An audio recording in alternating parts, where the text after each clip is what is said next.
সবাইকে নমস্কার।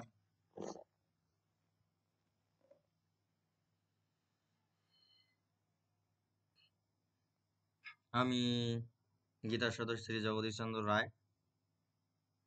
আমি আপনাদের সামনে তুলে ধরব সর্বশ্রেষ্ঠ বিজ্ঞান, গীতা সর্বশ্রেষ্ঠ বিজ্ঞান। যে গীতার মধ্যে যে বিজ্ঞান লুকিয়ে আছে, সেই বিজ্ঞানকে অনুসন্ধান করাই হচ্ছে আমার কাজ। এবং আমি আজকে আপনাদের একটি গুরুত্বপূর্ণ বিষয় নিয়ে আলোচনা করব, যে গীতায় হচ্ছে ধাত্রীবিদ্যা ও আলোকবিদ্যা নিয়ে আলোচনা করা হয়েছে। গীতার হচ্ছে তৃতীয় অধ্যায় ৩৮ নম্বর শ্লোকে আমরা সে বিষয়টি দেখতে পাই।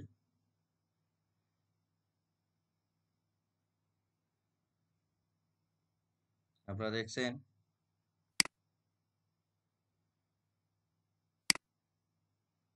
শ্রীমদ্ ভগবদ গীতা সর্বশ্রেষ্ঠ জ্ঞান বিজ্ঞান,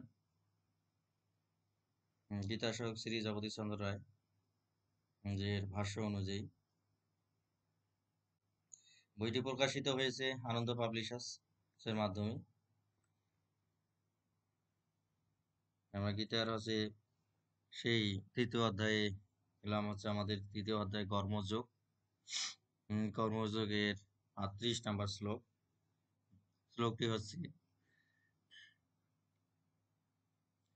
ধূমেনো আব্রিয়তে বর্ণির যথা দশমলনেস্য যথা উল্মেন আবৃতম গর্ভ তথা তেন ইদমাবৃতম। শ্লোকটি আবার পড়ছি। ধূমেনো আব্রিয়তে বর্ণির যথা দশমলনেস্য যথা উল্মেন আবৃতম গর্ভ তথা তেন ইদমাবৃতম। শব্দত হচ্ছে ধূমের দ্বারা। ধূমেনো মানে হচ্ছে ধোয়া, আবৃত মানে হচ্ছে আবৃত, বর্ণির মানে হচ্ছে আগুন, এবং যথাদর্শ মানে দর্পণ, এবং মলেনে মানে ধাতুর প্রলেপ, এবং উলমেন মানে জরায়ু, উনব্লেন মানে জরায়ুর দ্বারা, গর্ভ মানে গর্ভ। অনুবাদ হচ্ছে অগ্নি যেমন ধূমের দ্বারা আবৃত থাকে, দর্পণ যেমন ধাতুর প্রলেপ দ্বারা আবৃত থাকে, অথবা গর্ভ যেমন জরায়ুর দ্বারা আবৃত থাকে, তেমনি জীবাত্মা বিভিন্ন মাত্রায় কামের দ্বারা আবৃত থাকে।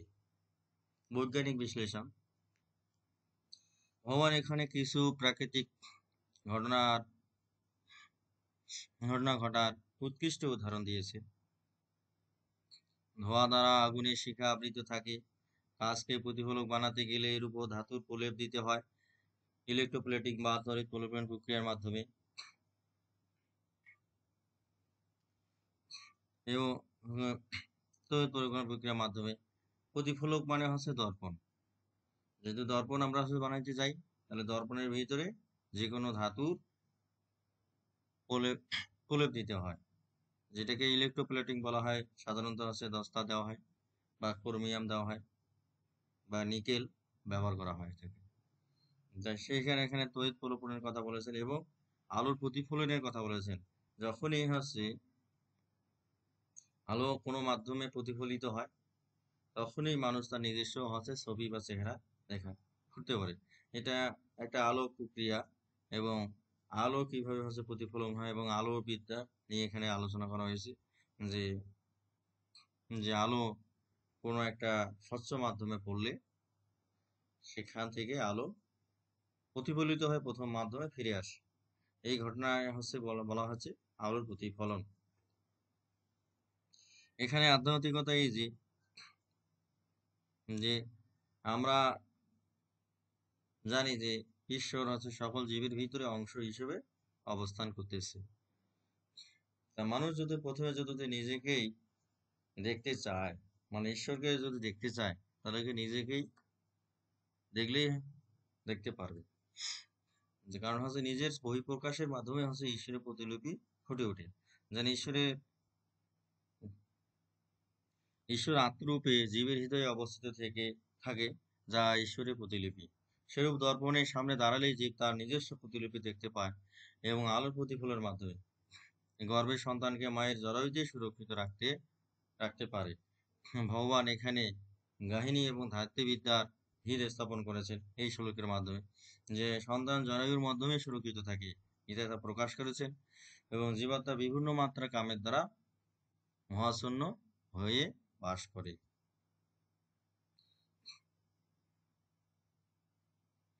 যে এখানে আমরা আরেকটা বিষয় হচ্ছে স্পষ্ট করি, যে সন্তান হচ্ছে সবসময় মায়ের জরায়ুতেই সুরক্ষিত অবস্থায় থাকে। কারণ আমরা হচ্ছে আধুনিক চিকিৎসার কথা বলতেছি, যে আধুনিক চিকিৎসায় আমরা হচ্ছে টেস্ট টু বেবি কথা বলে থাকি, বা টেস্ট টু বেবি কথা বলে থাকি, যে টেস্ট টু বেবি, যে অনেকে বলে যে টেস্ট টুবের মধ্যে সন্তান ধারণ করে, কিন্তু আসলে না। যে এই টেস্ট টুব বেবিটাকে হচ্ছে মায়ের জরায়ু ছাড়া কখনো সুরক্ষিত থাকতে পারে না।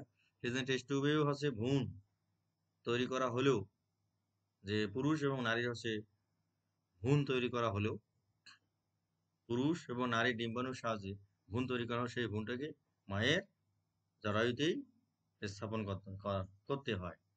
এবং যেসব মহিলারা হচ্ছে সন্তান ধারণ করতে পারে না, তারা মানে তারা হচ্ছে গর্ভ ভাড়া করে নেয়, তারা গর্ভ ভাড়া করে নেয়।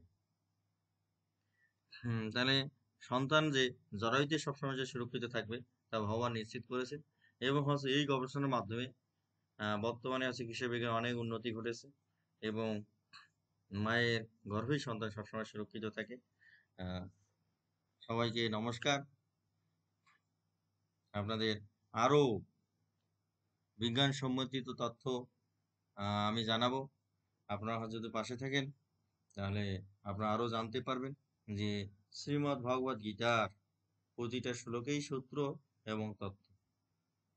ওং তৎসৎ ওং তৎসৎ। ওম সংগসধম সংবদত্তম সংবমানংসি জ্ঞানতম দেবাভাগম যথা পূর্বে সঞ্জাননা উপাস্যতে। ওম শান্তি ওম শান্তি। জয় গীতা জয় গীতা। সবাই সুখী সুখী হোক, সবাই শান্তি লাভ করুক। ওম শান্তি ওম শান্তি।